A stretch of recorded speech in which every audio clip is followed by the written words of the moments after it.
सभी मित्रों को मेरा प्यार भरा नमस्कार। हालाँकि कई दिनों से आप इंतज़ार भी कर रहे थे कि जो एक खबर चल रही थी कि योगी 10 प्रस्ताव पर मुहर लगा सकते हैं। आखिर वो कौन से 10 प्रस्ताव हैं?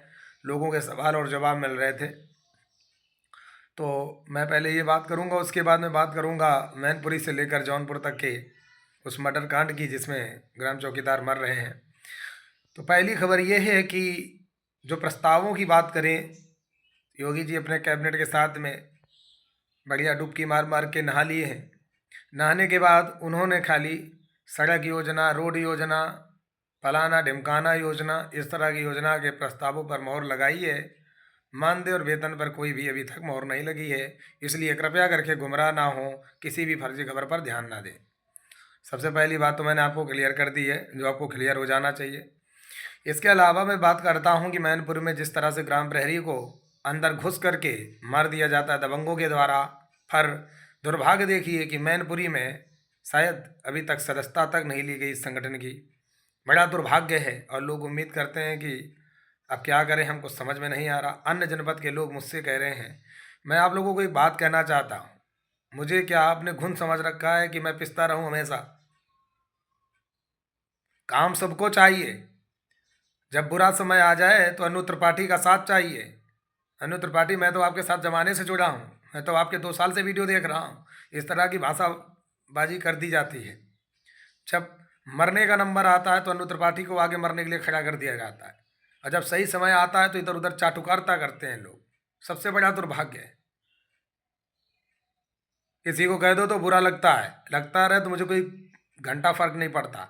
मैं बस ये ज़रूर जानता हूँ कि जब मैं सही करता हूँ और सही के बाद यदि उस व्यक्ति को वो व्यक्ति उस चीज़ को झूठा और नकारात्मक बना दे तो ऐसे लोगों से बहुत ज़्यादा हमारा खून खौल जाता है। आज मैनपुरी में किस तरह से ये हाल हुआ है, हालांकि वहाँ की किसी भी ग्राम प्रहरी ने कोई संपर्क नहीं किया है मुझसे और ना ही मुझसे कहा है, तो मैं काहे को अम्मा बनता घूमूं बीच में फिलहाल। लेकिन मैं उन लोगों को कहना चाहता हूँ जो 1486 लोग हैं, पासवान जी हैं, अन्य भी संगठन के वरिष्ठ साथी हैं। मैं आपको ये छोटा सा मौका दे रहा हूँ क्योंकि मैं बाहर का आदमी हूँ।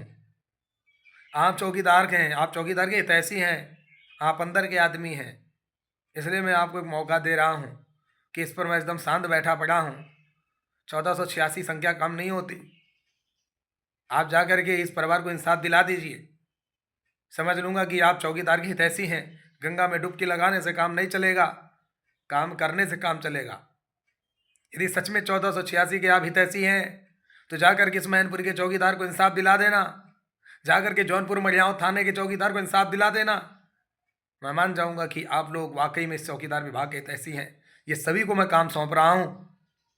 यदि तुम वहाँ पहुँच गए और तुमने इस परिवार को इंसाफ दिला दिया तो मैं सभी के सामने इस वीडियो पर वादा करता हूँ कि मैं तुम्हारे सामने नतमस्तक होने के लिए तैयार हूँ और ये संगठनबाजी छोड़ करके तुम्हारे शरण में आ जाऊँगा। तुम मुझे हेल्पर बना के रखना, मैं हेल्पर बनने को तैयार हूँ।